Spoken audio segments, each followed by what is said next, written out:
J'espère que vous allez bien, ça fait un petit bout de temps qu'on ne s'est pas vu. Alors voilà, j'espère que vous avez passé de bonnes vacances. Moi sur ces 2 semaines, j'ai vraiment beaucoup lu et je me suis tenté dans une aventure assez inconnue pour moi, donc l'indé. Donc je vais vous présenter pas mal de petites choses en commençant par quelques petites déceptions telles que Watchmen. Non. Tel que The Witcher. The Witcher de Vanessa Del Rey et également de Xidibor, si je le prononce bien, vous connaissez mon défaut pour épeler les noms. Alors, pourquoi je n'ai pas aimé ce récit par rapport au précédent que nous a proposé Urban? Tout simplement, la cover me donnait énormément envie. Je la trouvais complètement stylée, graphiquement. Je m'attendais à quelque chose de complètement dingue. Quand on voit Gérard justement partir au loin et une fameuse sorcière ou autre, limite pendue. Et grosse déception. Dès l'ouverture des pages, graphiquement ça collait pas. J'ai eu beaucoup de mal à le lire.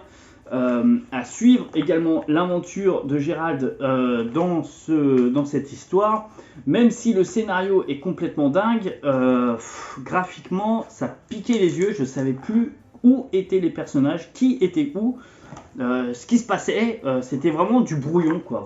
Voilà, j'ai cet avis là, c'est un peu du brouillon et malheureusement même si le scénario est complètement dingue, le fait que les planches soient aussi travaillé et dur à voir, m'a donné beaucoup de mal à finir ce bouquin et m'a donné un petit goût amer par rapport au précédent.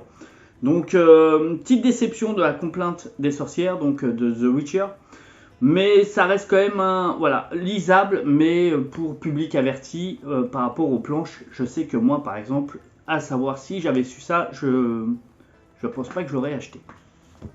Deuxième déception, on va parler donc de Batman One Bad Day. Alors là on est sur le Phinx et il y a également Double Face, voilà les deux tomes. Il y en a un dernier avec le pingouin il me semble, ou tout au moins, non, il y a après Mr. Freeze. Alors on est sur 4 tomes en principe, enfin je pense. Le défaut, graphiquement, Tom King sur ce tome là, bon, je m'attendais à autre chose.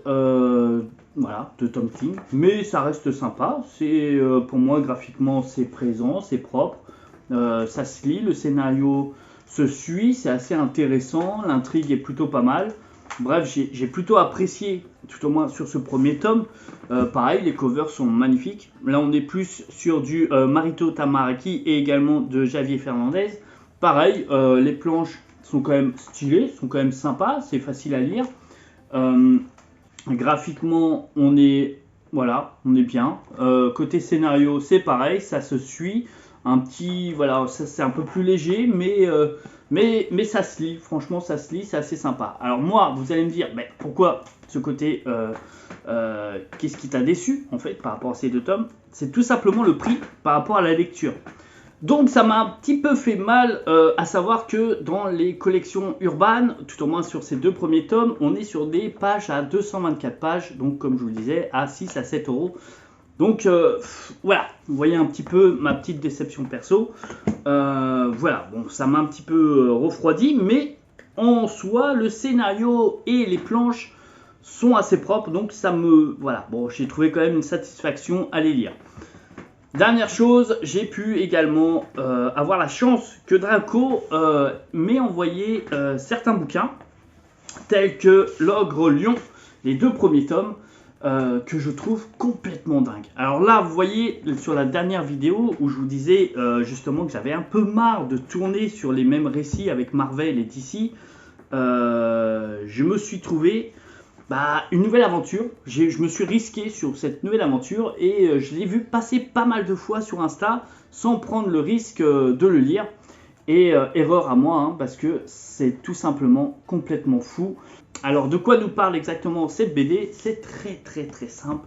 On va se retrouver en fait dans une quête avec justement le lion au nom de Xugi, en fait qui erre sans but depuis déjà fort longtemps. Et qui se sent en fait hanté par des cauchemars et où il a perdu en fait toute sa mémoire. Il va être aidé en fait d'un compagnon 8 qui a été arraché par sa famille par des adorateurs en fait, d'une secte du dieu cornu.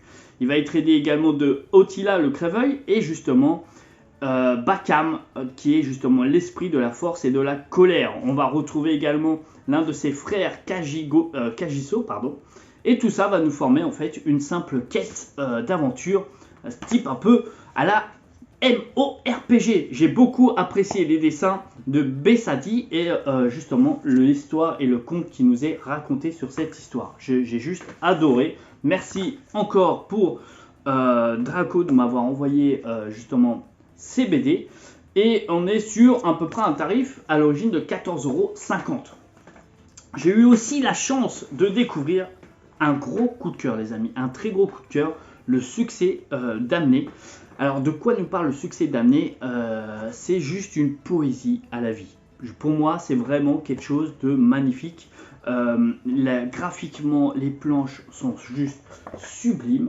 En fait, en gros, on nous raconte sur ces premières pages une sorte de raconteur d'histoire qui n'arrive pas à percer en fait dans la vie. Les planches, comme je vous l'ai dit, sont juste dingues. Et il va rencontrer en fait un roi qui va demander à ce qu'il lui écrive justement son histoire, donc sur un bouquin. Trouver une sorte de grimoire qui va exaucer ses vœux, et là tout part en cacahuète. Ses vœux sont exaucés, mais ça va beaucoup trop loin par rapport à ce qu'il pensait. Et là, c'est juste complètement fou. Alors, si vous aimez les histoires fantasy, allez-y. Franchement, succès des années. Gros coup de cœur pour ma part sur cette année. Gros bravo à Draco encore une fois. Alors, je dis pas ça parce qu'ils me l'ont envoyé. Je le dis franchement, j'ai juste adoré. J'ai juste adoré et ça me fait plaisir de reprendre goût un peu à ces lectures parce que, voilà, sur la chaîne, on parlait beaucoup de Marvel et DC. Et c'est vrai que j'ai pas osé découvrir autre chose, et là vraiment très gros coup de cœur pour ma part. J'ai pu également découvrir Téléportation. Alors là par contre pour ma part je suis pas client, j'ai eu un peu de mal à rentrer dans l'histoire. Alors peut-être qu'il fallait que je lise les précédentes histoires. En gros on nous raconte l'aventure un peu à la Gardien de la Galaxie, j'ai l'impression, où tout pète et ils vont devoir sauver en fait l'humanité. Bref, j'ai eu un petit peu de mal, mais c'est plus parce que je pense que je ne suis pas client de ce genre d'histoire, mais sinon ça reste un très bon récit qui pourrait plaire à tous ceux qui aiment un peu tout ce qui est science-fiction, etc. J'ai pu également choper à ma bibliothèque Long John Silver. Alors là, beaucoup de cœur justement sur cette BD que je ne connaissais pas. J'ai pris des risques sur ces 2 dernières semaines. Un peu une chasse au trésor. Alors dès le début, en fait, on nous dit une sorte de suite de l'île au trésor pour ceux qui connaissent. Là, on retrouve vraiment en fait une aventure personnelle où les planches graphiques sont juste complètement dingues aussi. Gros coup de cœur donc pour cette BD. Si vous n'avez pas l'occasion de le lire, que vous aimez un peu tout ce qui est piraterie, je peux que vous le conseiller. Les thèmes sont vraiment respectés, les planches également, les scénarios.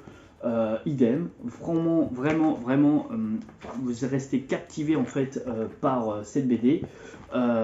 Donc j'ai hâte de lire le prochain tome et espérons que ma bibliothèque le dispose, sinon je devrais l'acheter sur Vinted. Bref, cette vidéo, je vois que le temps passe, on a beaucoup parlé. J'espère que pour vous, vous avez pu lire sur ces 2 semaines. Je vous dis à très vite pour une prochaine vidéo. Ciao.